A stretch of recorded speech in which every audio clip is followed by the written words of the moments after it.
All right, so that was a little frustrating. My wife gave me a ride on top of the hill.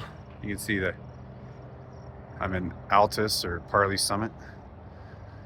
Um, Bike is fully ready. It's got a fishing pole on it today. I'm actually using a bike computer for the first time, so that'll be interesting. And I redid my drivetrain. So everything is hunky-dory here. And now I just ride a very far distance. So my plan is to actually go through Park City, even though it's a little bit longer, and head down into Oakley, and then Oakley over to Camas, and then Camas up the canyon until I get into the Uintas to meet Matt, who's... All right, so I just made it past Kimball Junction where I got 2 Gatorades. And this little secret that they don't really have broadcasts. I think it's more of like a local thing, but it goes through this tunnel that you can ride through and connects to the trails. So when I go to Colville or something or back, this is how I connect through, and I just ride the trail all the way back. This is probably the easiest way up and down, minus of course the rail line. It just follows the highway. But from here, we get off the highway, which is really nice, and follow a bike path all the way around. And then we descend a little bit after we climb for a minute into Oakley. So that's cool. So this is a little secret. You can see right off the bike path. It's a really nice trail. And I say it's a secret, but it's not. It's like an open secret. All right, so we are next to, or we're on the old rail line, I should say, that is now a bike path, which is cool, but it connects Colville to Park City. So I go basically downhill a little bit in order to go this easy grade up this bike path. Makes life a lot easier. Anyway, so that's it. The beauty of Park City area, and of course this area too. There's no one out here. I only passed like 3 people total.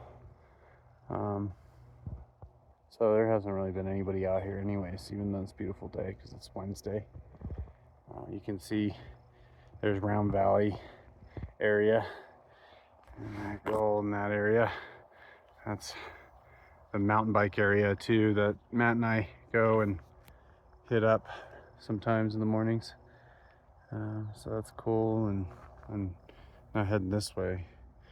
And I'll actually, I think Matt works back there. No, I think we passed it.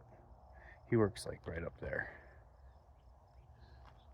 Now I'm over here though, so this is different. Over here is where it connects to another rail line, which we'll follow, and then we're gonna head down to Oakley, which would be really cool. Try to get some lunch maybe there. So that's the plan. Yeah, it's beautiful out here, and they have like the perfect day. It's not too hot, not too cold. All right, so now after coming up the hill of these Orioles. Oh, Orioles, go O's. I'm a Marylander, by the way. Anyway, so I should say Marylander, hon. Anyway, so I am next to this like cutoff here, and so if you want to follow the old rail line that used to go over this pass here into Heber, that's the original Heber line from this rail line here from the PC to Colville. You can see how extensive the network was, but now it's mostly all bike paths. So I'm going to follow that over the pass over this way. There's a pass over there that I don't want to follow this road. You can see why. And I can just go through the old railroad grade, which I'll show you guys in a little bit. But yeah, so this is the secret little trail. If you guys don't, are into maps or mapping things out, or, trying it out. I've done this before, of course. But there you go. So that's how I would do it to get around Park City, because the other ways are bike paths for sure, and you end up coming down this way and eventually hitting this if you want to, stick to bike paths. But still, I just prefer to do this because, no people, no traffic, the best of Park City without, any of the hoity-toity bullshit, all nature. So I've seen sandhills and moose already today. It's been kind of wild. I'm sure I'll see more things. I see some baby Canadian geese over there, baby ducks, just a bunch of babies. So yeah, it's been a really awesome morning of just seeing wildlife and being totally by myself. So let's continue that trend before these people come. All right, so I kind of wanted to give a rundown. This is cool. They have this whole like piece here. Oh, these blankets aren't really cool, but anyway, let's hope that yeah, no one's wrapped in there. Anyways, I'm not gonna find out. This is really neat. This has been here for a long time. Chelly and I came by it, but I thought this was a good time to run down all my gear this trip. In the back, I got my double pad because I like to sleep good. My blanket, my sleeping bag, and my pillow all go in there. So like in case of worst case scenarios, I can always just bust that out and go to bed. Up here, I have my rain jacket. It's easily accessible because it always rains on me. My gloves, both my wool and my riding gloves, which I sometimes wear depending on how hot it gets. Sunscreen, some honey, just little things like that. I just stick in here anything that's miscellaneous. In here is my stove and my water purifying kit. I also bring my syringe along too because I know the hack of like bringing a bottle in the cap. But I've always noticed or experienced that you don't get the same kind of push that you really need out of it, especially when, you're in a muddy creek or something, because sometimes that happens, that's part about being in the wilderness. You got to take what you can get. I take merino wool, both bottoms and tops on me. So I have merino wool there. My top is a Kuzomi, whatever the hell they call it, just a full zip down, so when it gets really hot I can just fully zip it down. I wear just mountain bike shorts. Anyway, wool socks, I have them for sleeping, so I have a pair for sleeping, I have a pair for wearing and riding, and if it gets really cold I double up. In here I have my tent, my stakes, and 2 down jackets that I put on either side. And I believe, hold on, did I put anything? No, I think I took it out. And that's what I do on either side of there. It does leave me some space to do with some other things. So like in the future, I'll probably bring a pole and a pack raft. Oh, my tackle's in here too, by the way.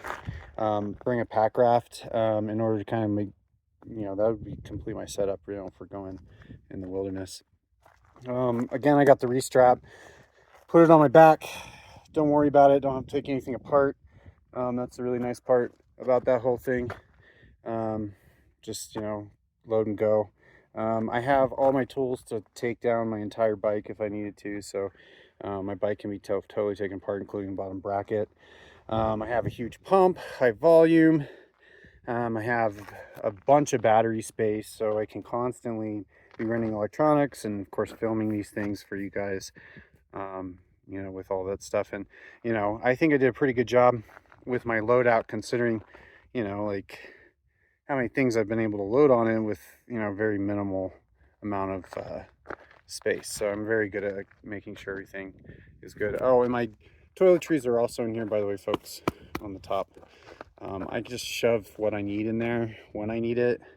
That's why I have it. That's why I actually bought it. I bought it on Amazon, extra cheap. I needed something that was going on this on this top tube here. I needed something on the, I forget what you call it. Oh God, of course when I need to know it. Anyways, on this part here, I wanted something on top of there. So what I did was I went to a scooter, and a scooter bag that hangs off the front. So this is actually supposed to hang off the front, but then I just attached it to here and here, and then just attached them to my long stem. That's it. And get it out, John. I've already been riding 20 miles, so give me some grace, folks. So that's it. That's my loadout this time around, and of course I always am like sort of changing it around here and there. But for going long distances, I really think this is kind of the best setup. You know, you can still have some luxurious things, you know, like snacks and water. Of course, forgot to say that part. So the middle part's my big one. On the other side here, I forgot all about that, are my pots and pans. So I have a cup, titanium pan, frying pan, and a titanium kettle. Then I keep my gas in there as well. And then all my water. So I can fit up to about, this time 6 liters, but I fit up to 8 last time. It hurts to fit 8 liters, but 2 gallons I can fit like in here if I needed to, which is pretty sweet when I get it all fitting in there, because no one knows how it's done. And then of course I have, after 8 liters or 2 gallons, I have another, these are about 7, so about 1.5 liters, about 75-ish, I think they are. No, they're 8 even more. So a little over 1.5 liters. So that's how I go. I mean, that gives me 9.5 liters of water if I'm going through like a major desert, because at least gives me 2 days of riding before I'm going to need water again in the desert. And of course in the summertime that varies, that probably would only give me 1.5 days in the summer. So there you go. That's it. That's everything I take. And of course it can all go on my back, which it has. And I just like take it. Yeah, over the years, this is what I've come up with the best way. And of course I'll show you what I have, which I showed you last trip and the trip before, but I just like to keep things easy. I like to have my clothes available, and I just like to, you know, stay warm while I'm going out and doing this stuff. So that's just everything that makes it work. I just put a new drivetrain on it, which is the last piece of this long video. But the new drivetrain is just an Eagle drivetrain, which then I replaced all the part pieces to the XT as well. So the XT is basically new, even though it looks like crap. Yeah, and that's all attached to just a friction shifter, which is really easy. And I have this new Brighton computer. So that's it. Dropper seat post is fully functional. I can drop, you know, gnarly stuff if I needed to on a mountain bike with all my gear. That was a really important piece to me. And also being kind of aerodynamic. I noticed too, guys, like anytime you have panniers are really, really, really not aerodynamic. Quite the opposite. They push air as opposed to go through it. So this is kind of the best option for me. Also, I've noticed too, I think I have some aerodynamic you know, advantages actually with having these bags the way they are, strangely enough. I know it's weird, but I think there's some kind of aero advantage. There you go. So this is the cutout of the old rail line that it goes this way. And I always go this way because it crosses over the mountain, or over this little pass here, without having traffic. And I just take a bike path up to another bike path, and then eventually to a road, and the road's kind of busy, but then once that's done, it's nice. And you can see once you get over this side, there's a neighborhood, and the bike path turns in from dirt to path again, or paved. So there you go. And here we go, almost ready to go. All right, so we take this road, and I don't forget the name of it, but it connects to that busier road when you make a right through that canyon. So just basically, you like, if you just climb for a little bit, it's all downhill till you get to the base of this little climb here, and it's not that much. And then by the time you climb this part too, it's like down and then a little bit up, you can see the Camas. So we're like in the outskirts of Oakley right now, and we just go the back way from Oakley to kind of miss that really busy road. You miss some of the food and stuff that they have there, but there's food available in Camas, so that's probably where I'm gonna go eat. Anyway, more craziness to go. Actually, not that much more, actually. We're almost there. So it says, my bike computer is pretty sweet, but it says right now that I am 11.7 miles away from my destination. So we've done almost 30, not quite, but almost 30. And then after this, then it's up to the base of the next climb, which is gonna be fun, the Mirror Lake Highway. So let's hope it's not too busy. It's about 1:34 on a Wednesday, so I don't think it's gonna be crazy, but that's the fun part when you get to climb up into the high Uintas. Woohoo.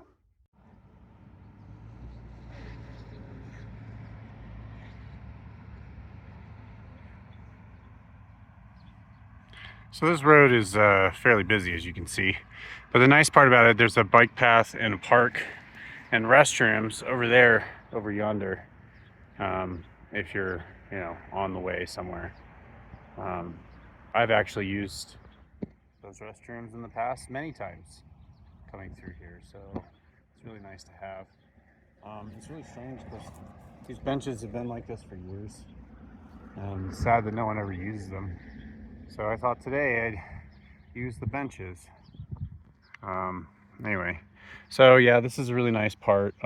You can actually see Timpanogos from here, which I'll zoom in on. It's beautiful. Yeah, it's really pretty here.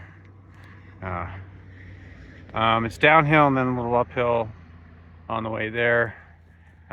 This park is really cool, very convenient, especially if you're going the way I'm going today. The easiest way. Less traffic, back roads mainly, and bike paths all the way here. So that's why I wanted a little bit more solace and, you know, less running me down and feeling exhausted from that, from dying. Anyway, there you go. So from the top of the mountain, where my wife kindly let me off, so I didn't have to climb the Wasatch before we did this, cutting me down to like nothing. But from the top of the Wasatch to this point, and it's telling me I'm off route, I know. Yes. And navigation. All right, so it took me 2.5 hours, 2 hours and 38 minutes. 2 hours and 39, really. Let's just say 41. To go 37 miles and do 2,134 100 feet of elevation gain loss with fully loaded. So that's pretty good. I'm cool. It's cool that it like does that, those stats. So when I do ride my bicycle, I ride it quick, because right now it's 3:30 and I left at 11, and that means I stopped in between, but my ride time was pretty good. I like to take breaks to get like food, which I did. The really cool part is you can see all the way down the valley here to the wedge.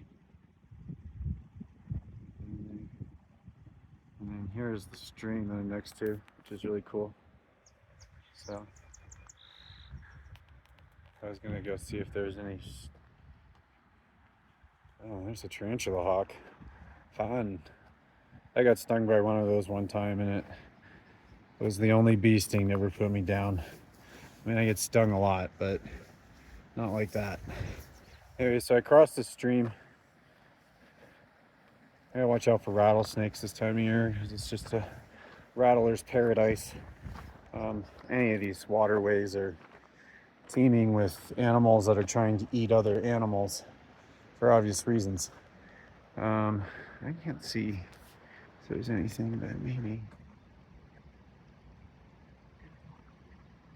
Fish that. Fish this little inlet here.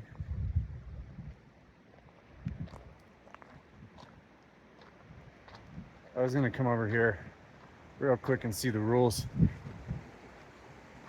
before I embarked on this trail.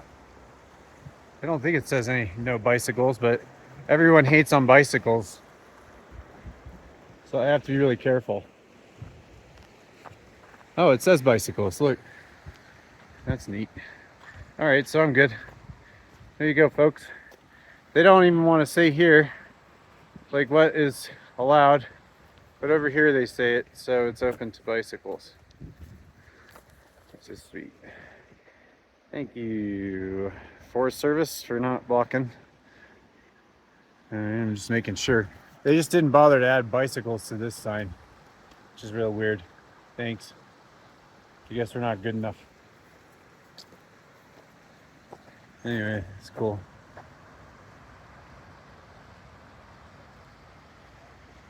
All right, so I made it to my destination area for tonight before my gauntlet of pure hell for the next couple days, which will include a gauntlet through here and then to the Provo Gorge, where I will be gauntleted even harder. And then after the gauntlet then I go into a road or a climb for a long time, and then I make a right to, I forget the name of the lake, but that's the next challenge. I got flies biting me, sweet. And then I climb to the top of that, and I make it to the ridge, and I have to follow that, but that's up and down, and then a downhill strawberry. So maybe I'm blowing it out of proportion. Maybe it's not as bad as I think it is, but I think it is bad. Like, if I look at the mileage, which you can actually for tomorrow's climbs, because it outlines it for you. Pretty sweet.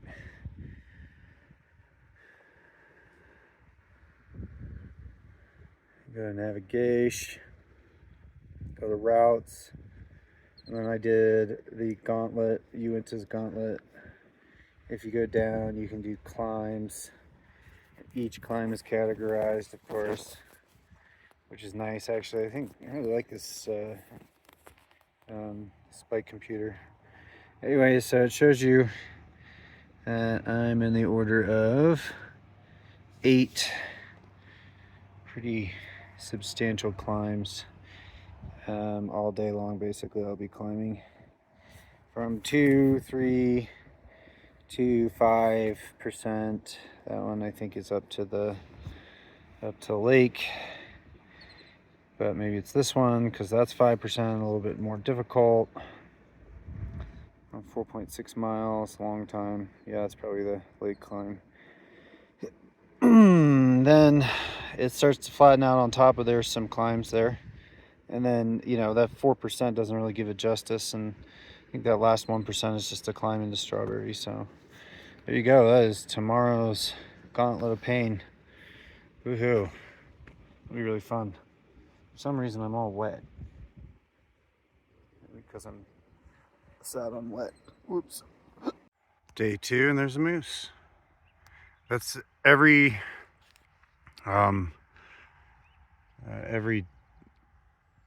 point I've been on a bicycle, I should say, for the last 2 days. When I got on the bicycle, I've seen a moose. So that's really cool. He's pretty quiet. All right, day number 2. It's a beautiful morning.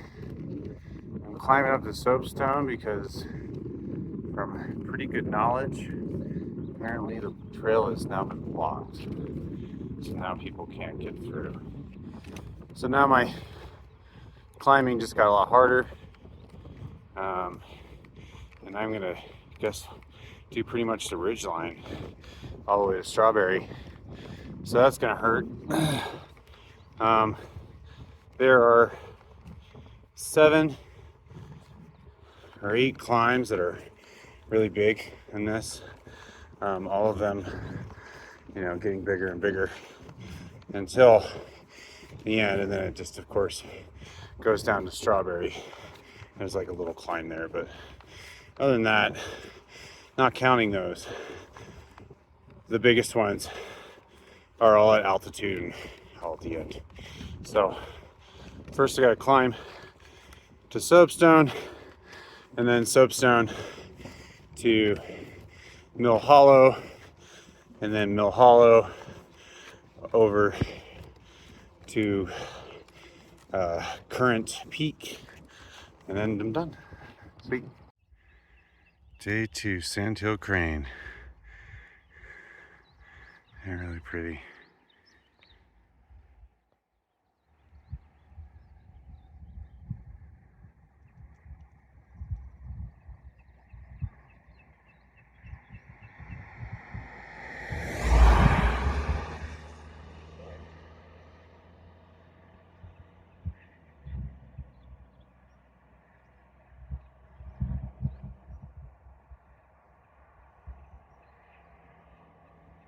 All right, I'm at the base of the mega climb, number 1. And then immediately as I descend this climb, I climb the other one. So it's like in succession and all at once. It's pretty hard. So I get to climb all this, but this is what I like to call the Uinta gauntlet. I'm gonna name this Uinta gauntlet. So the key is to get all the way to Strawberry at a decent hour, so that it's not late at night. Here we go. It's gonna hurt. Fully loaded. Woohoo. All right, first major climb, number 1, done. Now it's downhill from here. You can see. Goodbye, Soapstone. Hello, 35. And then Mill Hollow. Mill Hollow. I'm getting my ass kicked. Ooh-wee. And then one more climb after that, and we're there, kinda. All right, video update. I've run the big parts of the gauntlet. I went to, it's a nice little seat here. I went to,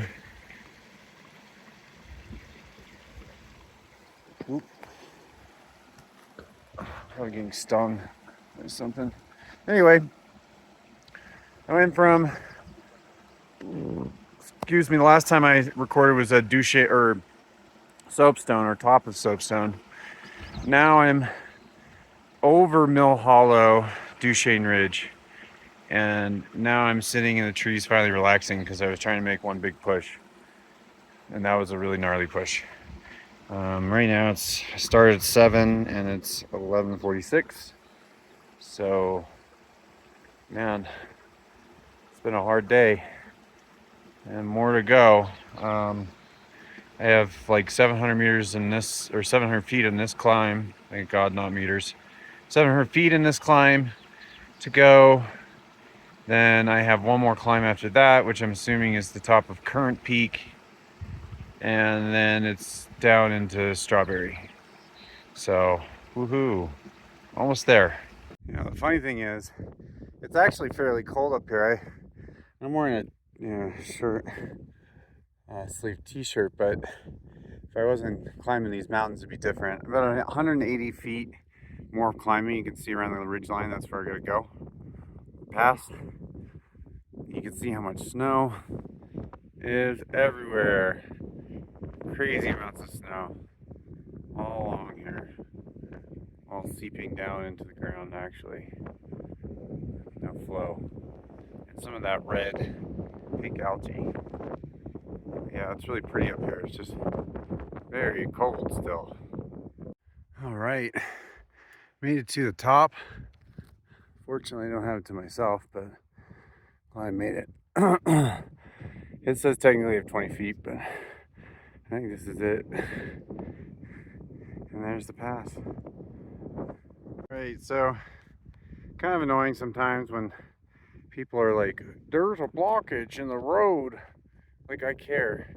Another thing is, I've been seeing motorcyclists do this whole thing too, but furthermore, had it been even harder for motorcyclists, I could have easily done it too, because I walked on top of the snow. Anyway, I don't understand sometimes people. So this is my final pass, my big one at least, and it goes down into Strawberry. You can kind of see Strawberry right there, down there. and that's where I'm going downhill. You can see the snow is still plentiful up here, and there are definitely people who are trying to cross over, except the only people who make it are motorcycles and bicyclists. Everybody else is kind of screwed, which is awesome, because I'm going to go take a seat somewhere and enjoy nature for a minute before I go all the way down this hill. All the way down. That's exciting though. There we go. Strawberry. Well, I found another great trail I don't think anybody really wants anyone to know about, but it's pretty sweet. I just kind of decided to do it just because I was like, well, why not? And it ended up being great. So that's great. It's gonna be a nice downhill, and then a 180-foot climb out of the gully, and then downhill until the last uphill to Strawberry. Yay, almost there. Man, this has been a big day. Let's see. Soapstone was my first pass, and then my second pass was Mill Hollow to Duchesne Ridge, and my third pass was Currant Creek, or Currant Peak, and now it's done. And I think I got either a bear or an elk in there, so I'm gonna get on moving. There we go.